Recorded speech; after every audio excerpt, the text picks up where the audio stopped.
quand on regarde le disponible pour les moins de 50, TPE, PME, 600 millions, c'est exactement la même somme que cette année.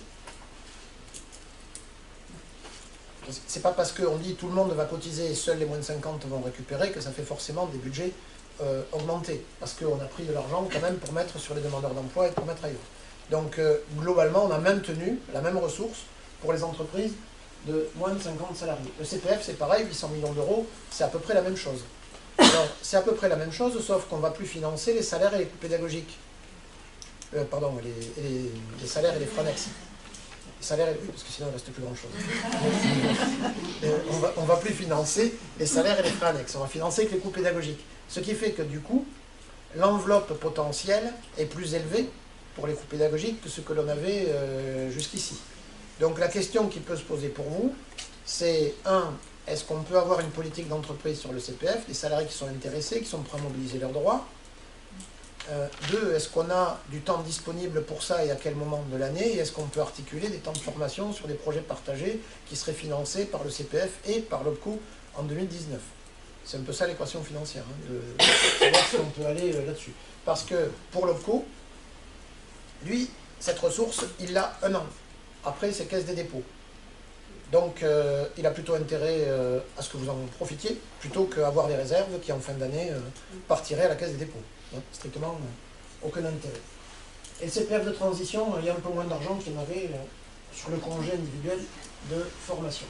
Et ce que je voulais vous montrer, c'est, alors c'est pareil, c'est des ordres de grandeur, mais c'est ce qui va se passer, parce qu'on n'a jamais eu ça de cette manière-là, en 2021.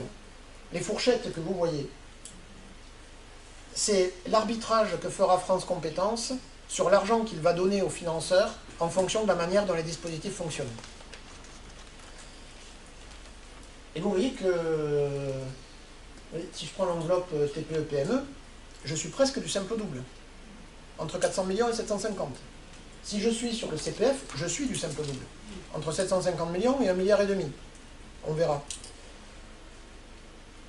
Évidemment, on voit là-dessus que l'alternance absorbe la très grande majorité des financements. Et d'ailleurs, la fourchette haute à 5,3 milliards, si jamais on avait un emballement dans les contrats d'apprentissage, elle serait dépassée. C'est-à-dire que c'est le seul dispositif sur tous les dispositifs existants sur lequel l'État dit, tant qu'il y a des contrats, on met l'argent. C'est pour ça qu'on a prévu que sur les autres, on pourrait éventuellement avoir des réductions. Parce que s'il faut surfinancer l'apprentissage, on le fera, du coup il y aura moins d'argent ailleurs. Par contre, si l'apprentissage se développe moins vite, les enveloppes seront plus importantes ailleurs. Donc en fait, la première priorité qui est l'apprentissage surdétermine tout le reste. Et oui. J'ai une question sur le dispositif de Oui. l'alternance. J'ai du mal à comprendre comment on va nous continuer à financer via la taxe et comment ça s'articule avec ce que vous appelez le financement de contrat. Oui. Et bien en fait, ça ne se fait pas en même temps, ça se fait successivement. C'est-à-dire que, on va la prendre concrètement. Si vous recrutez un apprenti en septembre 2019, l'an prochain, à la rentrée, vous recrutez un apprenti, vous allez verser votre taxe 2018 versée en février 2019 au... non, vous ne l'aurez pas encore recruté, je dis une bêtise. Ouais. Ouais, mais le CFA, en tout cas le CFA qui va accueillir l'apprenti en septembre 2019, il va être financé par ce que les entreprises lui auront versé comme taxe, et si ça ne suffit pas, les conseils régionaux payent la différence, comme aujourd'hui. Mais pour la partie septembre-décembre 2019. Donc pour ce petit morceau-là. Le contrat il va se poursuivre sur 2020. À partir du 1er janvier, les contrats sont transmis aux OPCO, en fonction des entreprises dans lesquelles ont été recrutés les jeunes. Et l'OPCO va payer au CFA un coût contrat, alors qui va être déterminé. Les coûts contrats, on a demandé aux branches professionnelles de les fixer en janvier 2019, et l'État va arbitrer, on aura les barèmes au mois de mars. Donc les CFA sauront combien ils sont payés. Et donc, si je suis CFA, pour l'année 2019, les apprentis que j'ai, je suis payé par la taxe comme d'habitude et par le conseil régional. Et à partir du 1er janvier 2020, c'est les OPCO qui prennent le relais et qui financent le prorata de contrat qui reste jusqu'à la fin de l'année 2020, voire en 2021 si le contrat fait 2 ans. Et tous les contrats qui débutent postérieurement au 1er janvier, ils sont financés exclusivement par l'OPCO sur la base d'un coût contrat. Et d'ailleurs, les contrats d'apprentissage seront déposés auprès des OPCO et plus auprès des chambres de commerce. Au 1er janvier 2020, hein, vous déposez tous les contrats nouveaux auprès de l'OPCO qui va les enregistrer, qui va les financer. Voilà. Donc la bascule, elle se fait au 1er janvier en fait. Sur l'année 2019, on ne change rien, si j'ose dire. Donc là où nous, on finançait directement le CFA, ouais. on financera l'OPCO qui lui-même financera le CFA. C'est ça. Vous versez votre cotisation et ensuite c'est l'OPCO qui finance. Mais alors, c'est marrant quand vous avez des questions pertinentes. Hein.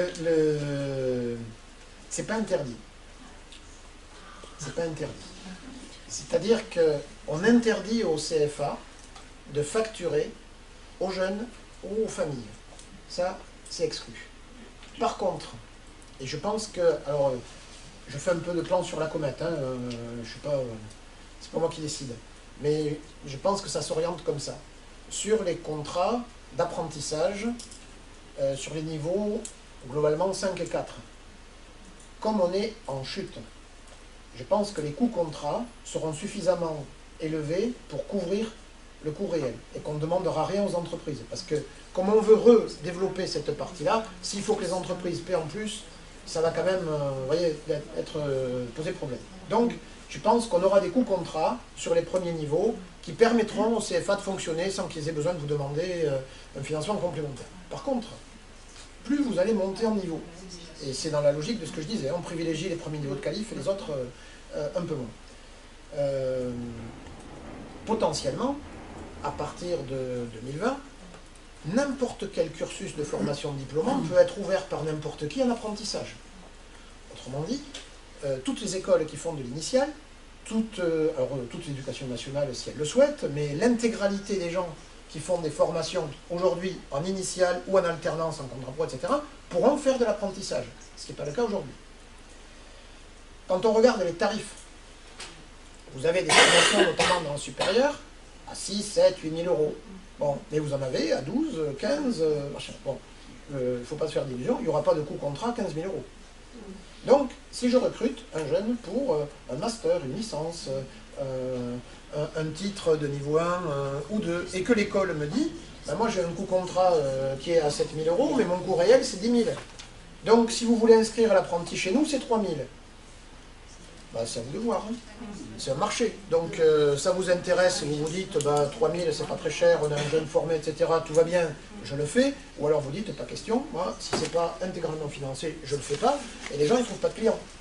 Parce que, si j'ouvre un marché, il faut quand même voir que du côté école et établissement de formation, si ils sont, comment dire, excessifs sur les tarifs de facturation, ils prennent le risque de ne pas avoir d'activité de clients. Donc du coup, il va quand même falloir qu'ils s'ajustent. Donc voilà. Donc c'est pas interdit. Donc vous risquez d'avoir ça, mais je pense que le risque existe beaucoup plus sur les niveaux supérieurs que sur les premiers niveaux. Donc ça dépend qui vous recrutez et pour quel métier.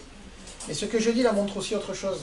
C'est qu'aujourd'hui, si vous voulez recruter un apprenti, vous commencez par vous demander dans quel domaine il existe des sections d'apprentissage près de chez vous, en quelque sorte, en tout cas, quelle est l'offre? Et si vous pouvez recruter pour les métiers qui vous intéressent.